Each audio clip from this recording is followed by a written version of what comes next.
என்னடா இவ திரும்பியும் நோட் எடுத்துகிட்டு வந்துட்டான்னு நினைக்காதீங்க. நான் சொல்கிறத பொறுமையாக கேளுங்க. என்னை பொறுத்த வரைக்கும் ஒரு புதிய நாளுன்றது அது நேற்று நைட்டே ஸ்டார்ட் ஆகிடுச்சுங்க. அதாவது நம்ம அந்த நாளுக்கான தேவையை என்ன செய்கிறோம், என்ன பண்ணுறோன்றதை நம்ம நைட்டே முடிவு பண்ணிவிட்டு அதை தூங்கினாதாங்க காலையில் நம்மளால் எழுந்து செய்ய முடியும். இல்லைனா நம்ம என்ன பண்ணுறோம் எது பண்ணுறோன்றது நம்மளுக்கு தெரியவே தெரியாது.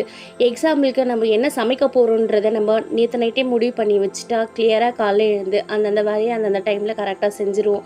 நம்ம அதை மட்டும் முடிவு பண்ணாமல் நம்ம தூங்கிட்டோம், காலையில் எழுந்து அதுவே நம்மளுக்கு ஒரு பெரிய போராட்டமாக இருக்குங்க. அதே போல் தாங்க நம்ம நைட்டு தூங்குறதுக்கு ஒரு 30 மினிட்ஸ் முன்னாடி நம்ம இந்த ப்ராக்டிஸை நீங்கள் பண்ணிட்டு படுத்திங்கன்னா உங்களுக்கு தூக்கமும் நல்லா வரும், எந்த ஒரு கெட்ட எண்ணங்களும் வராது, நல்ல ஒரு பாசிட்டிவ் எனர்ஜியோடு இருக்கலாங்க. இதை நான் கிட்டத்தட்ட ரொம்ப நாளாக ஃபாலோ பண்ணிகிட்ருக்க ஒரு மெத்தடுங்க. அது உங்ககிட்ட இன்றைக்கி நான் சொல்கிறேங்க. பெருசாக ஒன்றும் இல்லைங்க.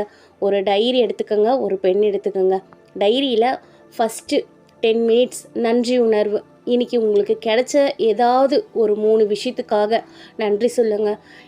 நல்லா மூச்சு விட்டுருக்கீங்க, அதுக்காக நன்றி சொல்லுங்கள். நல்ல உணவு கிடச்சிருக்கும், அதுக்காக நன்றி சொல்லுங்கள். இல்லைனா உங்களுக்கு தேவையான ஏதாவது ஒரு பொருள் கிடச்சிருக்கும், அந்த 3 விஷயத்துக்காக நன்றி சொல்லுங்கள். நெக்ஸ்ட்டு உங்களுக்கு கிடைக்க போகிறதா நீங்களே நினச்சிக்கிட்டு ஒரு 3 விஷயத்துக்கு நன்றி சொல்லுங்கள். அதாவது உங்களுக்கு பண தேவையாக இருக்கலாம், இல்லைனா உங்களுக்கு வேலை தேவையாக இருக்கலாம், இல்லை வேறு எதுவாக இருந்தாலும் பரவாயில்லைங்க. இந்த 3 விஷயத்துக்கு நீங்கள் நன்றி சொல்லுங்கள். அதாவது உங்களுக்கு கிடைச்சதுக்கும் நன்றி சொல்லுங்கள், கிடைக்க போகிறதுக்கும் நன்றி சொல்லுங்கள். இதுக்கு ஒரு 10 நிமிஷம் யூஸ் பண்ணிக்கோங்க.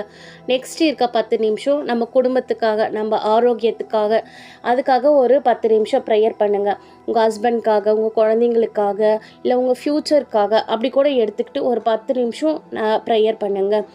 நெக்ஸ்ட் இருக்க 10 நிமிஷம் சைலண்ட்டாக உட்காருங்க, எதுவுமே பண்ணாதீங்க. உங்கள் மூச்சை கவனித்து பாருங்கள், அமைதியாக உட்காருங்க. அந்த டைமில் உங்களுக்கு வர எண்ணங்களை கவனிங்க, உங்கள் மூச்சை கவனிங்க. அந்த ஃபீல் இருக்கும் பாருங்கள், அது வேறு லெவலுங்க. நீங்கள் வேணாலும் ட்ரை பண்ணி பாருங்கள். இந்த 30 மினிட்ஸ் நீங்கள் ரூல்ஸை நீங்கள் ஃபாலோ பண்ணி பாருங்கள். நிச்சயமாக உங்களுக்கு அந்த நைட்டு நல்லா தூக்கம் வரும், நல்ல ஒரு பாசிட்டிவ் எனர்ஜி கிடைச்ச மாதிரி இருக்கும், கெட்ட எண்ணங்கள்லாம் வராது, நல்லா தூக்கம் வருங்க. நீங்கள் இதை ட்ரை பண்ணி பாருங்கள். இப்படி நீங்கள் பண்ணிவிட்டு தூங்கும்போது தாங்க மறுநாள் காலையில் ஒரு புத்துணர்ச்சியோடு எழுந்துப்பீங்க. நீங்கள் வேணாலும் ட்ரை பண்ணி பார்த்துட்டு நீங்கள் சொல்லுங்கள். நிச்சயமாக உங்களுக்கு இது ஒரு மாறுதலாக இருக்குங்க. கடைசியாக ஒன்று மட்டும் சொல்கிறாங்க, நம்ம சம்பாதிக்கிற பணமோ காரோ இல்லை எதுவாக இருந்தாலும் எல்லாமே தற்காலிகம் தாங்க. நம்ம எடுக்கிற இந்த சின்ன சின்ன முடிவுகள் தாங்க நம்ம வாழ்க்கையே மாற்ற போகிறது. அதனால் நான் சொன்ன மாதிரியே நம்ம காலை பொழுதுன்றது நம்மளுக்கு நைட்டே ஆரம்பிச்சிடுச்சுங்க.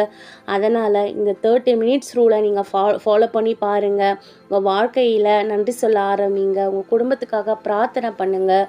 ஒரு 10 நிமிஷம் உங்களுக்காக அமைதியாக உட்காந்து பாருங்கள். நிச்சயமாக உங்களுக்கு ஒரு மாறுதல் உங்கள் லைஃப்பில் வருங்க. உங்கள் மனசும் அமைதியாக இருக்கும், உங்கள் குடும்பமும் ஒரு ஆரோக்கியமான ஒரு அமைதியான மனநிலையில் இருக்குங்க. இந்த வீடியோ உங்கள் மனசை தொட்டு இருந்தால் மட்டும் இந்த வீடியோவை நீங்கள் ஒரு லைக் பண்ணுங்கள். உங்களுக்கு பிடிச்சிருந்தா உங்கள் ஃப்ரெண்ட்ஸ் அண்ட் ஃபேமிலிக்கு ஷேர் பண்ணுங்கள்.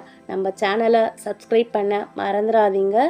நன்றி. நம்மளுக்கு தெரிஞ்சதை மற்றவங்களுக்கு சொல்லித்தரலாம்.